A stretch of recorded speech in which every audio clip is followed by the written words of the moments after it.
Bayangkan kamu lagi di luar negeri, perut keroncongan dan mendadak mencium aroma sup daging yang kaya rempah-rempah, gurih tapi ada sentuhan misterius dari bumbu hitam. Atau kamu sedang lelah berjalan di tengah hiruk-pikuk kota besar, lalu menemukan semangkuk kuah santan kental yang menenangkan jiwa dengan daging empuk dan rasa yang menyatu harmonis. Nah, itulah rawon dan soto Betawi, dua kuliner lokal yang berhasil menaklukkan lidah dunia cuy.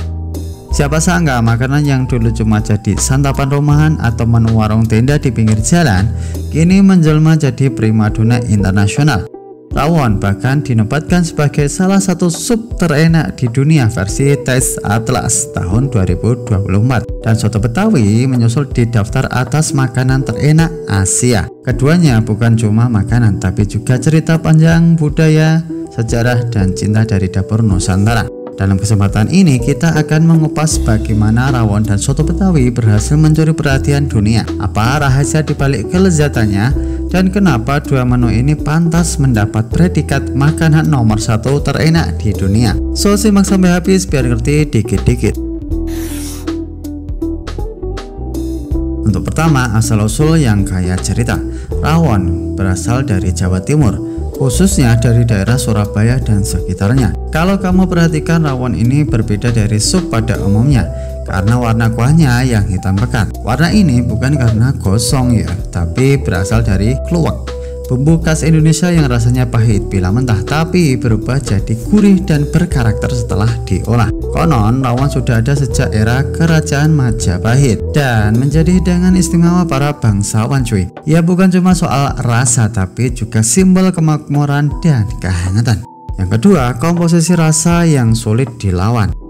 Rawon bukan sup biasa, ia adalah simfoni rasa. Di dalamnya ada daging sapi yang dimasak pelan hingga empuk, bumbu rempah seperti bawang merah, bawang putih, lengkuas, ketumbar, dan jeruk, kluwek yang memberikan rasa unik seperti perpaduan coklat, kacang, dan daging asap. Pelengkap seperti toge pendek, telur asin, sambal, dan kerupuk udang, serta nasi panas.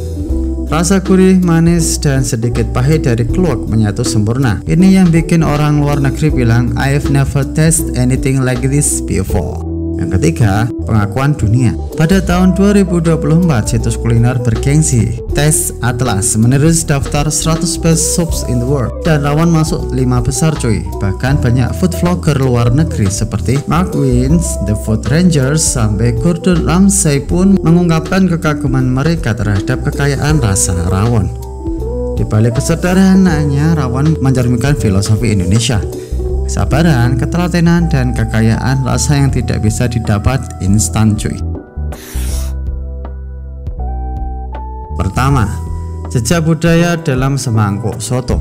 Soto Betawi adalah salah satu dari ratusan jenis soto di Indonesia, tapi ia punya tempat spesial karena merupakan khas dari suku Betawi, penduduk asli Jakarta. Berbeda dengan soto lain yang berbasis kuah bening atau kuning, soto Betawi memakai santan dan susu, menjadikan kuahnya creamy, gurih, dan super legit. Dulu soto Betawi dianggap makanan berat yang biasa disantap saat ada acara besar seperti lebaran, syukuran, atau hajatan.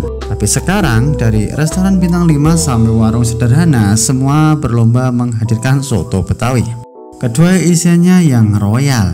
Yang bikin soto Betawi naik kelas adalah isiannya. Daging sapi, babat, paru, atau bahkan jeroan premium. Kuah santan yang dimasak dengan daun salam, serai, lengkuas, dan kadang susu. Pelengkap seperti emping, sambal, acar, dan nasi putih hangat. Rasanya lembut, gurih, sedikit manis, dan bikin nempel di lidah. Banyak orang luar bilang this soup is a meal on its own. Ketiga, prestasi global. Sama seperti rawon, soto Betawi juga mendapat pujian dari berbagai media internasional. Ia masuk dalam daftar makanan wajib coba jika kamu ke Indonesia. Bahkan banyak restoran di luar negeri mulai menambahkan soto Betawi ke dalam menu mereka, terutama di Belanda, Jepang, dan Amerika Serikat cuy. Soto Betawi bukan sekedar soto, ia adalah refleksi Jakarta dalam semangkuk makanan, penuh campuran budaya, kaya rasa, dan selalu siap menyambut siapa saja.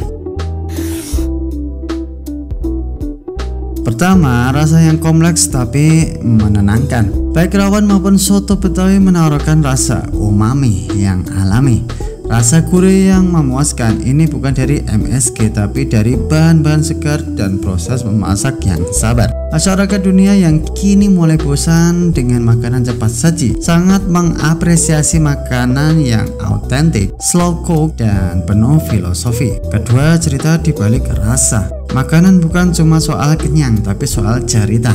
Rawon membawa kisah kerajaan dan kearifan lokal Jawa Timur.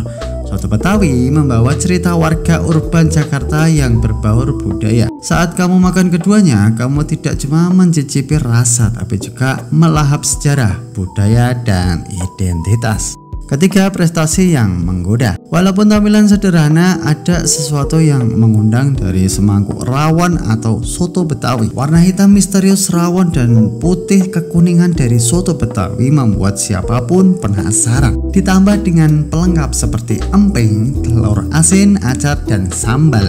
Ini seperti kanvas seni dalam mangkok cuy. Pertama, tantangan. Belum banyak yang mengenalkan.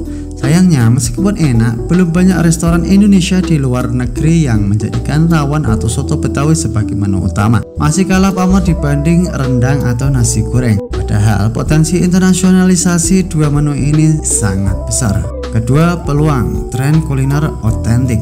Saat ini dunia sedang mencari makanan yang otentik dan punya nilai budaya. Ini adalah peluang emas untuk mempopulerkan kuliner seperti rawon dan soto Betawi melalui media sosial, food festival, bahkan lewat platform seperti Netflix, YouTube, atau TikTok. Bayangkan jika ada film dokumenter Netflix berjudul The Black Soup from Java.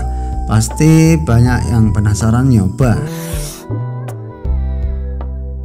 Pertama, edukasi lewat cerita.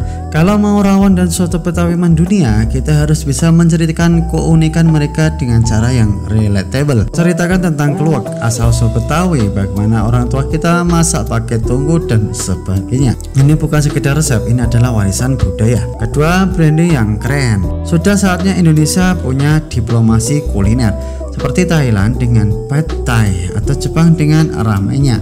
Rawon dan soto Betawi bisa menjadi duta rasa Indonesia di panggung dunia. Buat gerakan nasional Rawon Day atau soto Betawi goes global.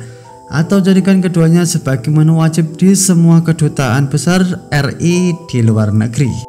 Ketiga, masa depan yang gurih. Bayangkan 5 tahun ke depan ada food truck rawon di New York atau soto Betawi jadi comfort food di Seoul. Ini bukan mimpi, ini hanya butuh strategi dan keberanian memperkenalkan rasa kita ke lidah dunia cuy.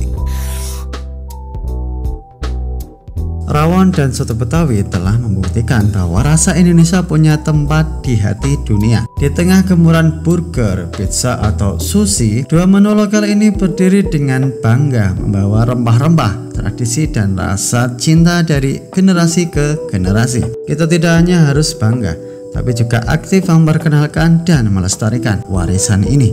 Karena siapa tahu di masa depan anak-anak kita akan mengatakan dengan bangga, dulu rawon itu cuma makanan nenekku, sekarang jadi makanan terenak di dunia.